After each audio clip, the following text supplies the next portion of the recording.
I would like to quickly point out that John the Mouse Video has a large selection of videos from North and South America for your viewing pleasure.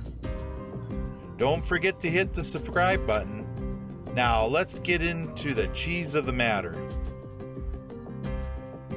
After parts were cast and machined, they will move into the next phase of production, assembly. Assembly took place in the E buildings, where parts are separated by size. The smaller components were assembled on the floors 3 through 6, while the larger parts were prepared on the second floor. Once completed, parts were lowered down into the first floor. Here on the main assembly line, workers brought all the parts together to create a complete tractor.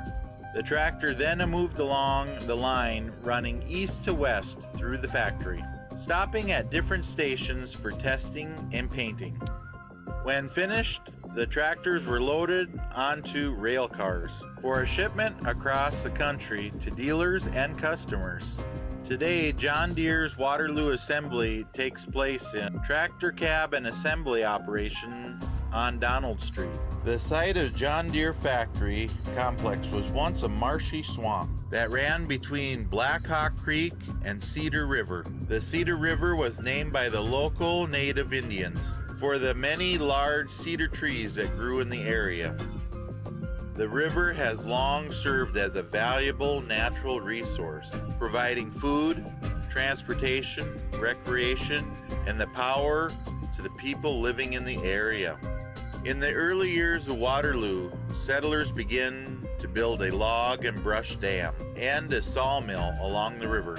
As Waterloo grew into a city and the riverfront was developed for industrial use, this land provided the ideal location for the Waterloo Gasoline Engine Company and eventually John Deere's first tractor factory.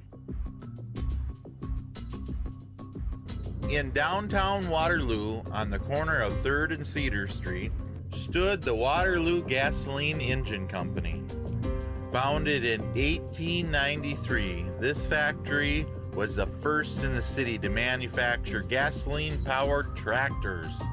In the early 20th century, the business was growing at a steady rate. At the same time, prominent businessmen were developing industrial parks around Black Hawk Creek, and the Waterloo Gasoline Engine Company decided to expand into one of their new developments. In 1910, they constructed Building B, one of the first facilities in the Red Cedar addition, and began using the building as a foundry. In 1918, John Deere purchased the Waterloo Gasoline Engine Company and continued to use the Building B for its foundry or metal casting operations until a new foundry was built in 1928. During World War II, Building B housed the Iowa Transmission Company, a subsidiary of John Deere that produced tank transmissions. John Deere continued to use Building B until 1981. By that time, Deere had expanded factory operations beyond the Red Cedar addition to the Westfield addition, just west of Black Hawk Creek. The clock house, built in 1940, was once the epicenter of the factory's hustle and bustle. The house swarmed daily with employees clocking in and out of their shifts, as a steady stream of buses and cars dropped off and picked up workers. The clock house also served as a place for employees to meet and head out for their lunch breaks and happy hours at the local establishments, such as Steamboat Garden and Mercedes. Even before the factory was here, the same spot served as a social hub for earlier inhabitants.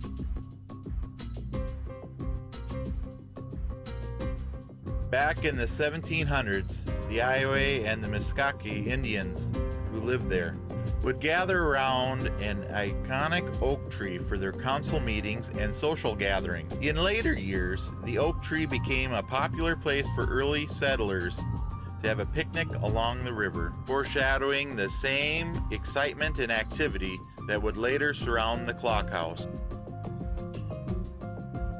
Built in 1941, this building, now home to the John Deere Tractor and Engine Museum, first housed the administrative offices in the company's engineering department. The room you are standing in was once the main area for prototyping and testing. Here, engineers developed concepts and designs for many different tractors and engines. Before they could begin manufacturing a new design, a prototype or experimental model had to be constructed. Using these models, engineers tested their design for durability, safety, precision, and power.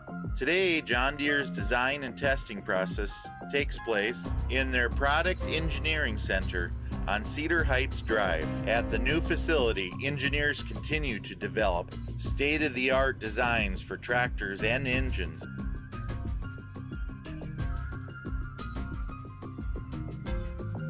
Key to John Deere's business was its metal casting operation. In the 1950s and 60s, this operation was referred to as the M Foundry. The M Foundry was made up of multiple buildings on site. The first was which constructed in 1928. In the foundry, workers used raw metals such as iron or scrap metal to cast various tractor parts. In the 1960s, John Deere's foundry was one of the largest gray iron producing facilities in the world. Each day, it produced nearly 1,000 tons of molten metal. In the early 1970s, foundry operations were moved to their present location, further west on Westfield Avenue.